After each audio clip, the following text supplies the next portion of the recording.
Menteri Koordinator Bidang Kemaritiman dan Investasi Luhut Binsar Panjaitan menjelaskan tentang sampai kapan pemberlakuan pembatasan kegiatan masyarakat PPKM akan diterapkan.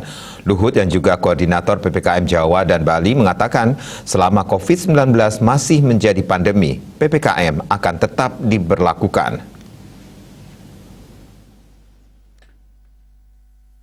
Menko Luhut menegaskan bahwa pemerintah mengedepankan 3 pilar.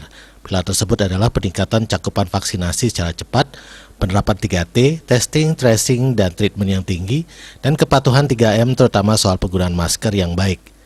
Dalam menangani pandemi ini, pemerintah mengedepankan masalah kehati-hatian dengan baik.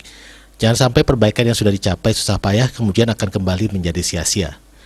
Ia mengimbau warga yang terkonfirmasi positif COVID-19 agar dapat masuk ke dalam pusat-pusat isolasi yang telah menyediakan obat-obatan, tenaga kesehatan, dan makanan.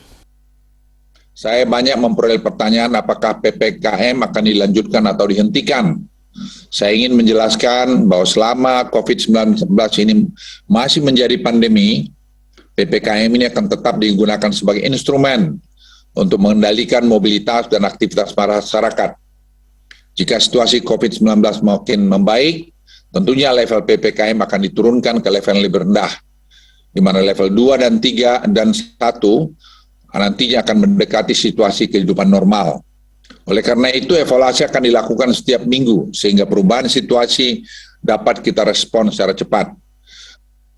Dalam kesempatan yang sama, Menteri Kesehatan Budi G. Sadikin memperkirakan virus corona akan tetap ada dalam durasi yang lama.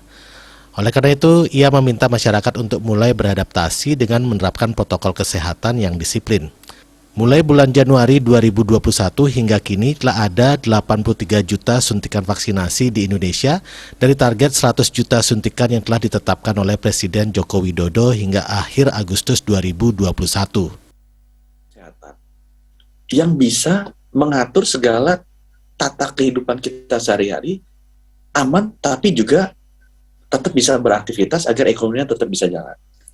Nah, Pak Menko sudah mulai dengan mall, jadi kita sudah pasangkan sistem protokol kesehatan berbasis teknologi digital di lebih dari 180 mall, dan sekarang kita sudah uji coba itu, udah 1 juta orang yang kita checking.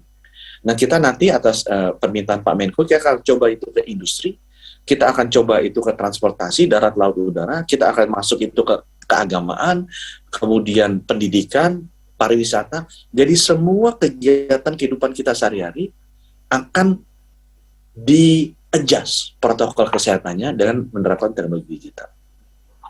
Nah, itu juga mohon dukungan teman-teman sekali. Diah Dewi Bali Pos melaporkan.